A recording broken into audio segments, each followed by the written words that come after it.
Olá, meu amigo gestor, prevencionista e trabalhador. O meu nome é Ariosvaldo Espíndola, sou engenheiro de segurança do trabalho e estou aqui mais uma vez para falar sobre saúde, sobre prevenção no ambiente de trabalho.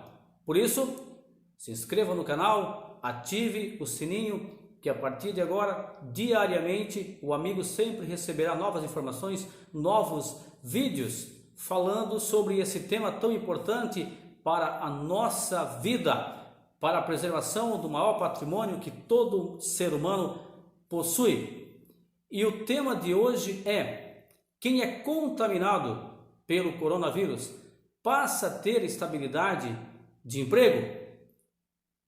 De uma maneira simplória, eu posso dizer não. Mas é só isso? É não e pronto? Não.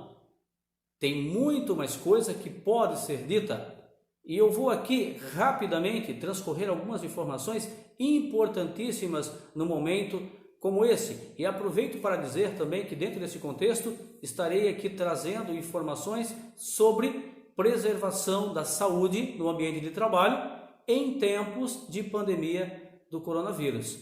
Manteremos os senhores informados e todo o meu trabalho de pesquisa, desenvolvimento, procurarei de alguma maneira, dentro das possibilidades, levar um pouquinho disso para os amigos. Muito bem. Já falei que a resposta, de uma maneira simplória, seria não, mas precisamos avaliar o caso de uma maneira mais abrangente e mais profunda. Veja, o artigo 29 da medida provisória 927, que foi publicado no dia 22 de março deste ano, estabeleceu que os casos de contaminação pelo coronavírus não serão considerados ocupacionais, exceto mediante comprovação de nexo causal. Portanto, nexo causal. Precisamos entender de uma maneira simples e desmistificar o que é isso. Vamos entender? Vamos juntinho? Vamos lá. Nexo causal não é apenas um conceito jurídico, é uma ideia, é um conceito baseado em lógica, coisa muito prática, muito direta, muito objetiva. Quando nós dizemos que há um nexo causal, significa que há uma relação direta entre causa e consequência, entre dois fatos. Existiu um fato gerador que provocou certa consequência. Mais uma vez, relação entre causa e consequência, conduta e resultado. Se não houver isso, nós não vamos ter o nexo causal.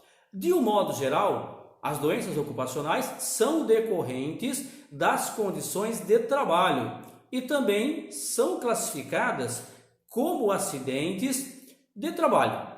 Nós podemos aqui, de uma maneira objetiva, também dizer que quando o profissional trabalha na área da saúde, de modo geral em hospitais, a equipe médica, enfermagem e outros profissionais que trabalham no apoio, estes aí imediatamente já têm nexo causal, porque pela natureza da sua atividade, eles já são expostos aos riscos biológicos, eles já tratam os pacientes que estão doentes ou que podem chegar ali infectados. Então, existe uma relação direta. Nesse caso ali, pode haver a consequência da contaminação. Por esse motivo, de um modo geral, as normas já dão a esses profissionais esse direito. Neste momento, isso acaba tendo também uma relação com essa mesma proporção, com esse mesmo sentido. Lógico que é mais difícil identificar se foram fatores externos do que as condições de trabalho resultando numa doença. Quer dizer, na questão interna é mais fácil se identificar quando você tem um ambiente de trabalho com certas condições. Vai ser muito fácil e muito simples ouvir alguém dizer: olha, veja bem, como a pessoa não é da área da saúde, não é médico, não é enfermeiro, a empresa pode deixar de qualquer maneira, não vai arrumar o seu ambiente de trabalho vai deixar do jeito que bem entender, porque não vai ter nexo causal. Se alguém assim pensar, estará equivocado. Por quê? As normas de segurança, de um modo geral, já a partir da NR1, elas dizem que a organização deve priorizar a realização, o fornecimento e, melhor, o desenvolvimento de medidas de proteção coletiva, visando sempre eliminar os riscos presentes no ambiente de trabalho. No momento como esse de pandemia de coronavírus, não é diferente. A organização deve continuar procurando adotar tais medidas. Essa seria uma medida de primeira ordem, adotar medidas de proteções coletivas visando eliminar os riscos do ambiente de trabalho. Como medida de segunda ordem, como segunda alternativa, uma vez que ela não conseguiu eliminar toda a possibilidade de contaminação de vírus no ambiente de trabalho, ela vai adotar medidas administrativas visando afastar as pessoas desses riscos que podem continuar existindo no ambiente de trabalho. Medida administrativa é manter distância segura, se precisar dar férias para o trabalhador, reduzir o número de ocupantes num certo lugar, de modo que essas medidas administrativas protejam as pessoas de ter um contato com o vírus. Uma vez que a empresa tentou essas duas alternativas e não conseguiu eliminar por completo, vai sobrar a última alternativa, que é o fornecimento de proteção individual. A proteção individual é a última medida que a empresa deve adotar. Nunca a primeira, sempre a última que deve ser adotada. E aí, nesse caso, vai sobrar fornecimento de máscara, luva, avental, sapatão, tudo aquilo que possa ser colocado diretamente no corpo do trabalhador. Essa sim seria uma medida de proteção individual. Mas vejam também os senhores, não significa que os profissionais que têm nexo causal, como pessoas da área da saúde, devem trabalhar de qualquer maneira. O fato de a pessoa ter o direito de ter a vinculação do nexo causal não exime a responsabilidade do empregador de fornecer, de adotar as medidas de proteção. Isso é preciso que isso fique muito claro. Também é claro que será preciso demonstrar nexo causal em qualquer processo.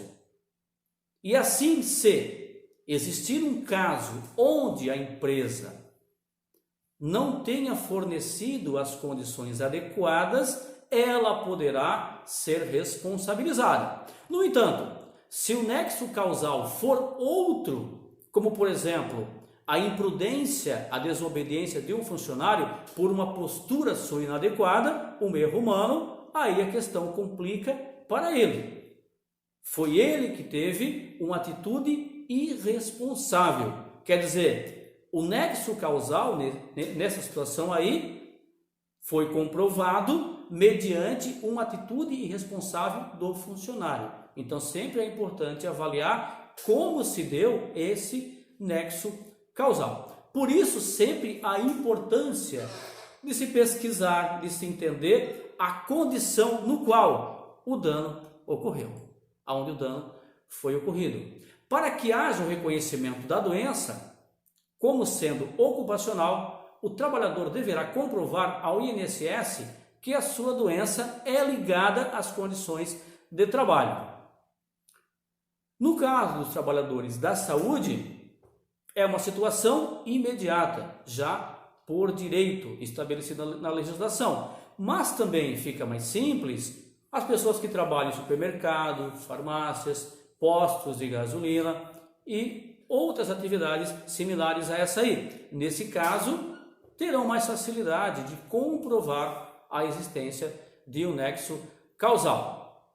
Portanto, o empregado que contrair o Covid-19 e tiver o reconhecimento como acidente de trabalho negado pelo INSS, deverá ingressar com ação judicial buscando seus direitos, tais como a estabilidade no emprego. A partir daqui, sai de cena o engenheiro de segurança do trabalho, o técnico de segurança, o amigo prevencionista do dia a dia e entra em cena o advogado. É aqui onde termina o nosso papel de meio campo.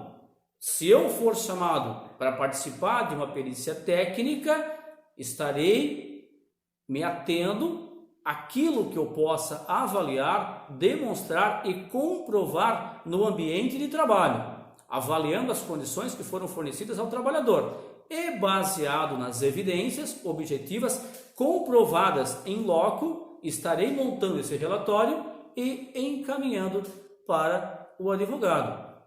E aí, nesse caso, o advogado vai entrar com o processo, vai trabalhar e nós fizemos a nossa parte, fizemos o papel de meio campo.